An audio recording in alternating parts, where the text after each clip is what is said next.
Do you pick up your phone at the end of the day and not have a mate that you can call, someone that you can just chew the fat with, or if you're in any other country than Australia, pick up a mate that you can have a yarn with? Because if that's the case, then you're heading into deadly territory. Data shows that if you're experiencing isolation or loneliness, it can be as dangerous as chuffing back 15 cigarettes a day. Now, if you're on smoking on top of that, then that's probably not a good thing. But what I want to share with you today is just something that I've observed from some men that I've been chatting with, clients that I've been working with, and give you a little insight on, one, how you can work out if the work colleagues or the people that you're surrounding yourself with are benefiting your life. Two, if not, how you can find different social circles and why that is important. And thirdly, how to have fun with it, because a lot of people want to try new experiences, want to have different stories to tell in their life, but maybe the social circle that you're surrounding yourself with doesn't do that. Therefore, you're always wondering what life could be or how good it could really be. And that is why I created the Experience Bank PDF, which you can probably download below. My name is Lachie Stuart, and I am a life performance coach for men based out of Brisbane. And I've worked with over 1,200 blokes over the last decade, right? And I have learned so many great insights around how to be successful across different domains, but also a lot of things that are probably important for us men to look out. And so that is what you're going to get from this episode. And if you're enjoying these episodes, make sure you click the subscribe button. So the patterns that I'm starting to realize is that more and more men feel like they're not lonely because of the work colleagues that they're surrounding themselves with. But quite often the work colleagues that they're surrounded themselves with aren't adding value to their life outside of that, right? It's good for the transactional talk, for having a buddy to share a coffee with during the day. But when you get home at the end of the day, is there anyone you can call upon, you can talk about, you can go create experiences with?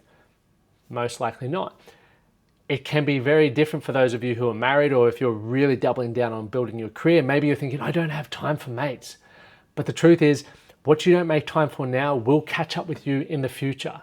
And so friendship is a skill, right? And it's not just about feelings, it's about like putting in the work, the daily deposits, as I call it, the people that you truly value, that energize you, that if you keep investing in those relationships, they're going to be there for you when maybe you lose a job, when you go through the most challenging periods of your life. And that is what is true friendship.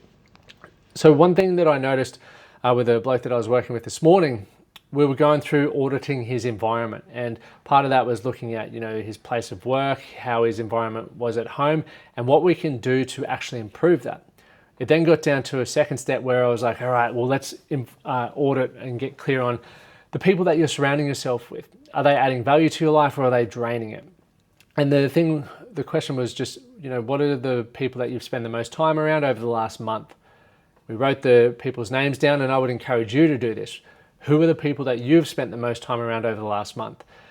Have those people energized you, meaning they've just left you having a greater zest for life and really enjoying life? Or have they drained you? You're like, I just don't want to spend any more time with this person. Get out of here, bugger off.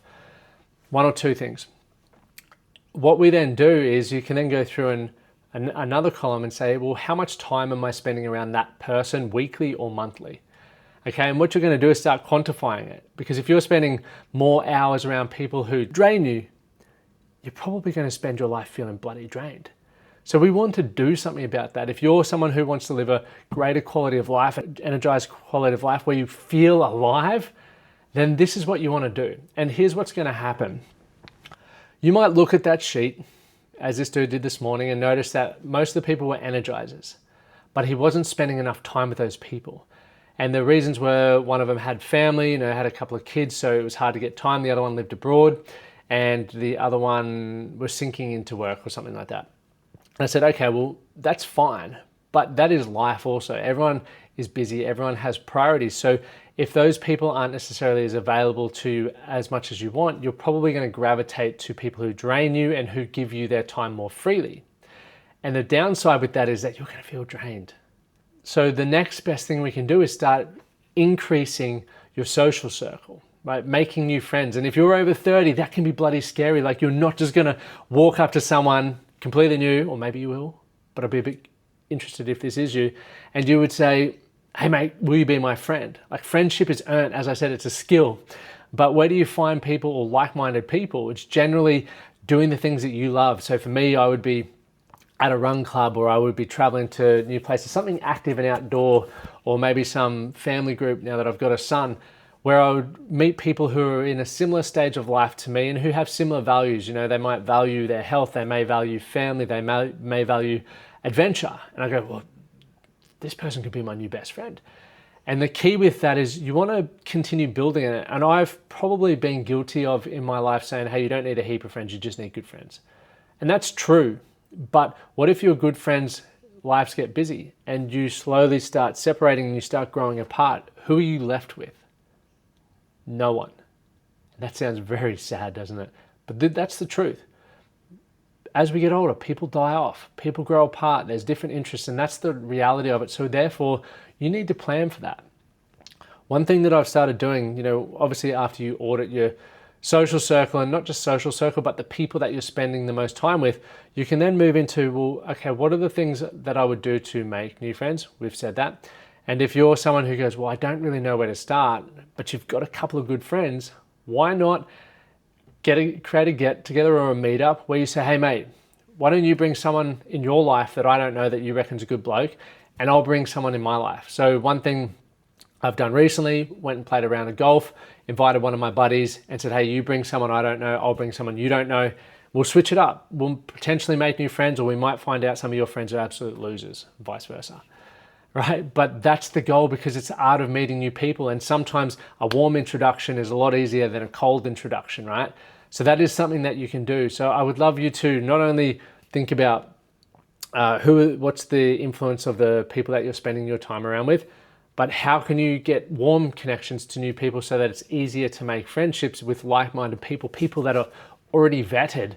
Then that could be an interesting thing to do. And thirdly, is start creating a list of experiences that you want to have where you might meet some like-minded people, right? So for me, I'm signed up to, I think I've got 6 or 7 half marathons and marathons this year. My goal whenever I go to a new event is, if I'm at the start line or if it's after the race, I just want to go meet someone, right? Find out where they're from, a little bit about them. Obviously, when you're traveling for those events, maybe you're not going to become mates because you live in different areas, right? That's okay.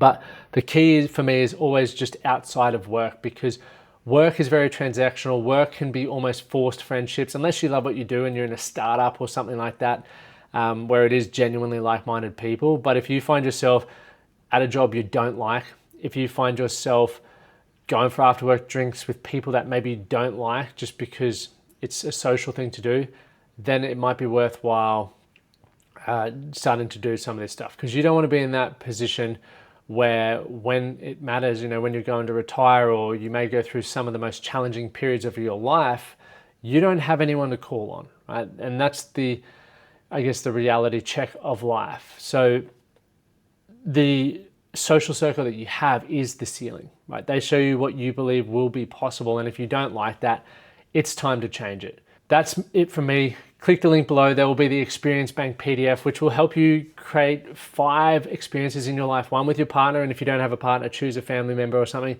One with family. One is a challenge of something hard. One is visiting somewhere new. And the other one is doing something for yourself, right? That'll be a great little activity and exercise for yourself. What I want to leave you with is, don't let success be the reason why you become the loneliest person on the planet.